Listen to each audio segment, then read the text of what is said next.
I'm Stephen Moyer, And I'm Chris Jones. and we are a part of ScotchGo's multimedia and digital arts classes. And this is basically behind the scenes look at the enormous project that we started in his class.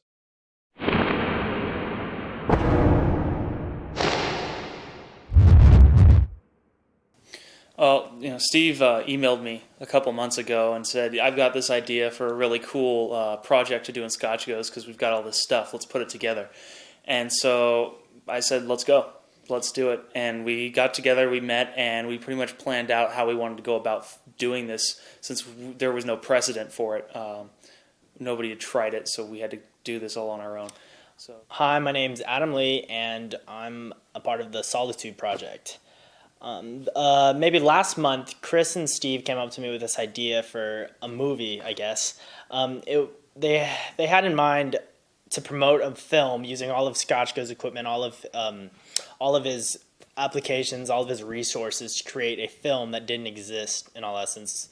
They wanted to create a trailer, a website, posters, promotion materials. They wanted to go all out. And the main thing they stressed to me was give it a lot of production value, make it look as legitimate as possible. And the way we were going to go about doing this was by sort of recruiting ScotchGo's best students from across all of his periods, and we were going to schedule everything out and have everything planned for them. My name is Tiara Polstra, and I'm part of the Solitude Project. I am in one of ScotchGo's classes. Stephen came up to me asking if I wanted to help, and then they were trying to find actors, and I said, only if you really need another female actress, that I would help. My name's Jamie Inman, and I'm a part of the Solitude Project. I actually wasn't initially involved in the project because I'm not in ScotchGo's class, but I came in as kind of like an extra for helping with equipment like the boom pole, and somewhere along the line, as actors were dropping out and stuff, I kind of just got promoted to playing different roles, so I actually got into the movie and did a lot of work with lights and different equipment. I wanted to make this trailer, as Steve and Chris told me, they wanted to make it look as legitimate as possible and create kind of the impression that this film was a real film and was going to come out as if this could play on a real movie theater, and people wouldn't be able to know the difference except for the actors inside. First things we did is got together and we came up with a story,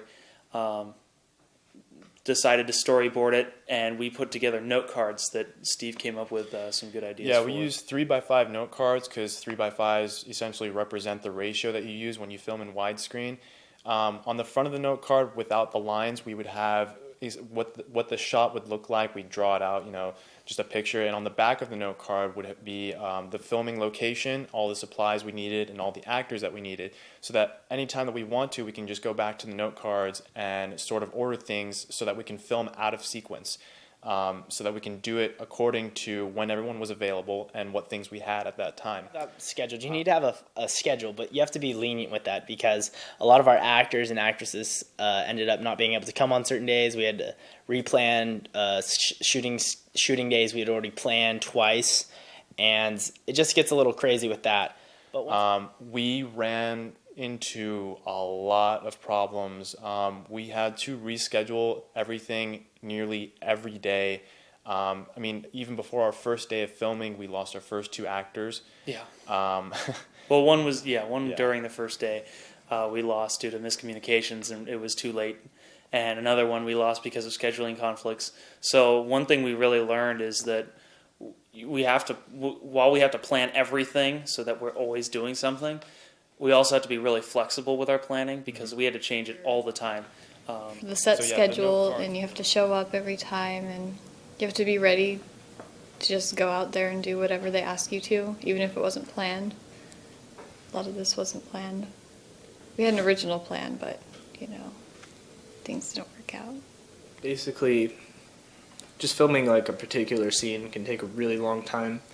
So initially we start off just kind of getting all the stuff to the scene, setting up. Adam and Steve, spend a lot of time with the lighting, making sure the set looks good.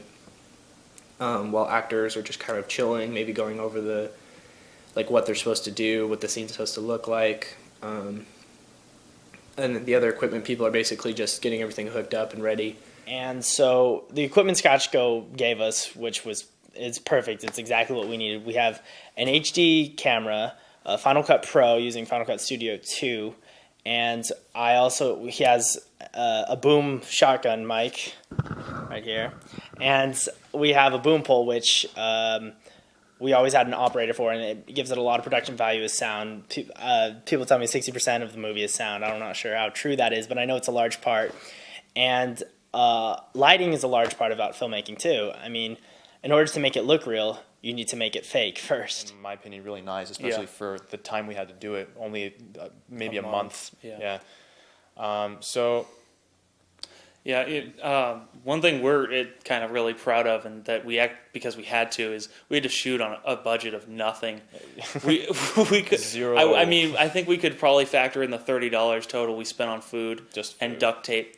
We use a lot of duct tape. Another thing I want to add about this is that a lot of the times on set, you're going to come into creative discussions and arguments almost about what you think is the best solution for a problem, or which way you think a shot should go.